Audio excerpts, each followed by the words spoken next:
Hey, what's happening? It's Bill Smith. I'm going to introduce you to some new information that I've come across. I don't really know if it ties into Q at all, but I just found it super interesting. I have also received a ton of comments on some of the last videos I've uploaded. A lot of people just don't want to believe what they see. So, I can't help you. I'm sorry. The world is a certain way. If you don't want to look at it that certain way, then you probably shouldn't be a part of this conversation. Anyway, I'm going to move on quick. So it says that George Soros is really, really worried. Now, what's happened just recently is that Italy has elected a populist government. These people are anti-EU, they're anti-immigrant. That's what they ran their elections on. It's the central key point of their entire party. Now, Italy doesn't have a two-party system. They have this multi-party EU thing.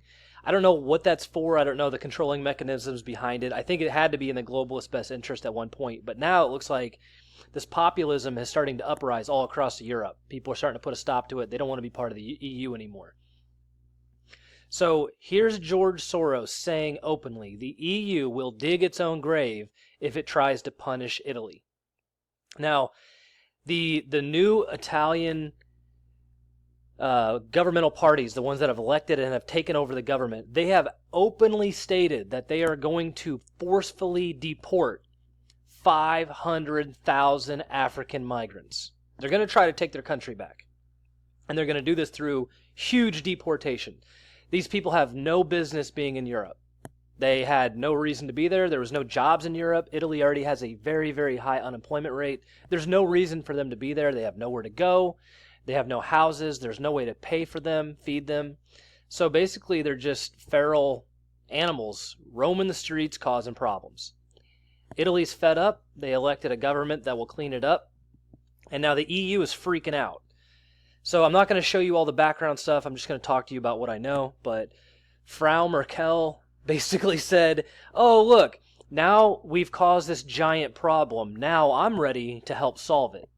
Right? Never let a good tragedy go to waste.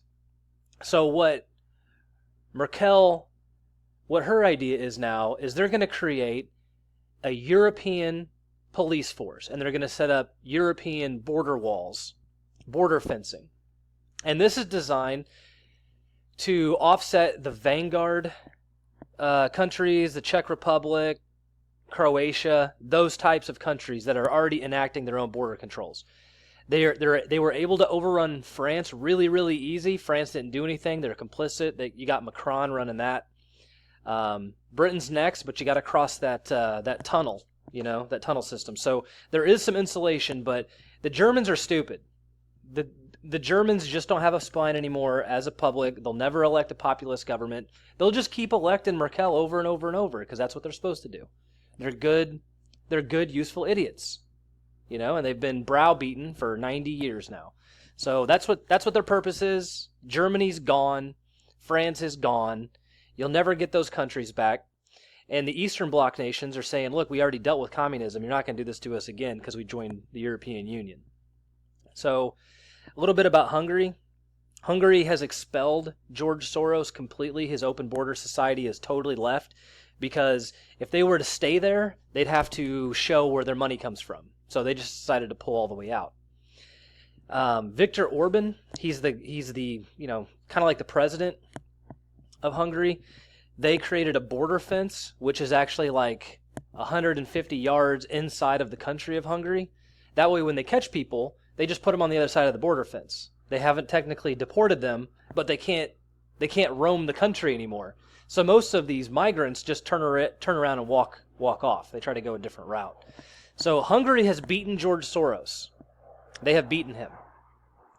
And now George Soros is saying, look, if you start punishing Italy with economic sanctions, it's just going to get worse. And they'll get their vote, and they'll vote to leave. And then once they leave, the whole thing will collapse. So George Soros knows the position that he's in. He knows the position that the EU is in now that Italy has a populist government fighting for them, and they're getting ready to deport and clean up their country. And he's saying, if you come down on these people hard, Italy will leave and the whole thing will be fractured and it'll just fall apart. So I think that this guy is smarter than people give him credit. I mean, this guy is just a ruthless genius. You know, he's an evil villain. And he can see the writing on the wall, and he's trying to save what he helped build. That's where they're at. Okay, so moving on. I'm not going to talk too much about this. I hate the Daily Beast. I'll just tell you that straight up. The Daily Beast. Get it? The Daily Beast. Beast Mode. Beast 666. That's where they got their name. This is not a good place to go get information unless you want to be fed leftist talking points and, you know, you're down for the destruction of Western civilization. Ken Klippenstein. All right, that's his name. You can take a guess. They bring this up. They start talking about Wikistrat. Now, Wikistrat it's an Israeli firm, and they were crowdsourcing geopolitical analysis in Washington, D.C., and 86% of their money, their revenue, was coming from foreign governments. So they're located in Washington, D.C. They have, U.S. government contacts, and now they sell that inside information to foreign governments, mostly the United Arab Emirates and Israel. Mike Flynn's brought up in this. They tried to get Mike Flynn on the board. I think this was a trap. And the crazy part is that Robert Mueller's investigation is just targeted Wikistrat and this guy named Zamel. And there's no picture of Zamel. Okay, this guy's name was Joel Zamel. He doesn't even put his own picture on his own website. He wants no one to know who he is.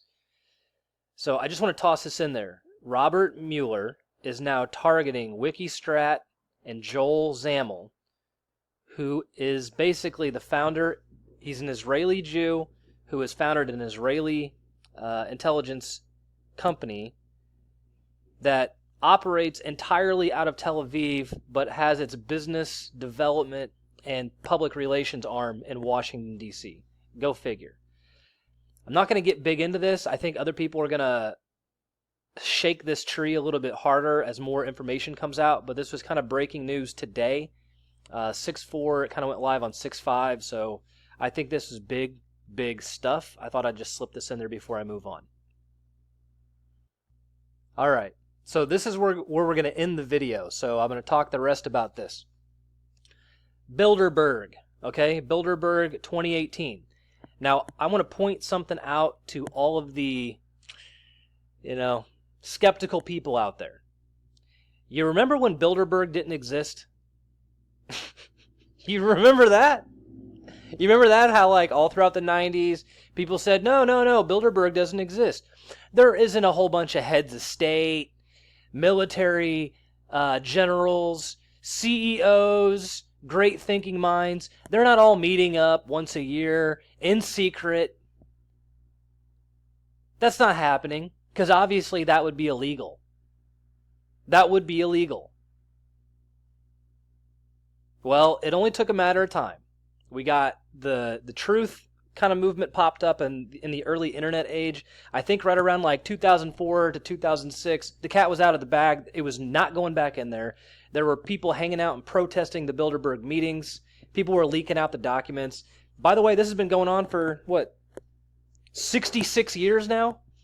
And if you go look at interviews with Kissinger and Rockefellers, they have clips that you can find on YouTube where they are thanking the U.S. mainstream media, people at places like Newsweek, New York Times, Washington Post. They're thanking all those people for keeping this under wraps.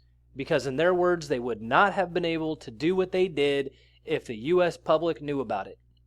Now again, the Bilderberg meeting with heads of state all meeting in secret to decide the fate of the world, that's illegal.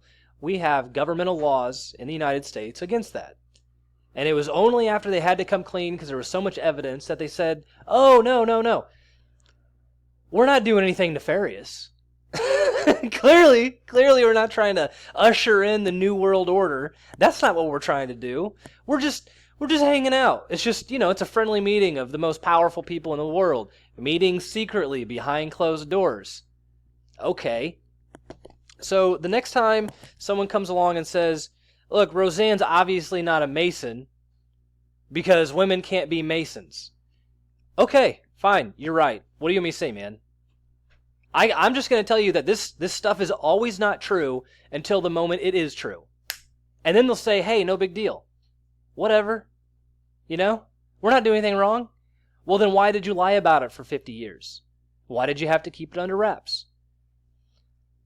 So I don't really cover Bilderberg stuff because I just figured this is old news at this point. Okay, we know these people get together behind closed doors and try to determine how to screw us out of our freedoms, how to get us to give up what we got, right? So they can usher in the new world order. That's what they're doing. That's the purpose of this. But I want to point out this. This is the key topics of discussion for this year. Number 1, populism in Europe. Boom. They are worried about this. And then this is it right here. Number 2, the inequality challenge. Now, a regular person would read that and they'd say, oh, I get it. They want to make more equality in the world. Okay, they want to create 2 classes. They want to create a super class of people that are untouchable. They own everything. They're all 100 millionaires or billionaires. They want to create a super class of people that they're all part of. And then they want to create a class of people for everybody else. And that other class of people gets to be equal with each other. That's what they're saying when they say inequality challenge. That's what they're up to. They're not trying to figure out how to make poor people into the middle class. Okay, they're trying to figure out how to smash the middle class down into the lower class. That's the inequality challenge, okay? That's the challenge they're up against. Anybody who says different is lying to you. And it feeds into this, the future of work and artificial intelligence. And then the U.S. before the midterms. And oh my gosh, free trade. Don't let Trump redo this stuff that we have been working hard to enforce. Don't let him do it. And then bam, U.S. world leadership. And then 8, Russia. And here's where it gets interesting. This is what kind of stuck out to me. Quantum computing. Now, this is where AI comes from. Some of you out there think that AI is machine learning, and it's not. It's quantum computing. If it's not run on a quantum computer, it's not real AI. If it's machine learning that you're talking about statistics. Quantum computing works entirely different, and the person who invented this technology still doesn't even know how it works.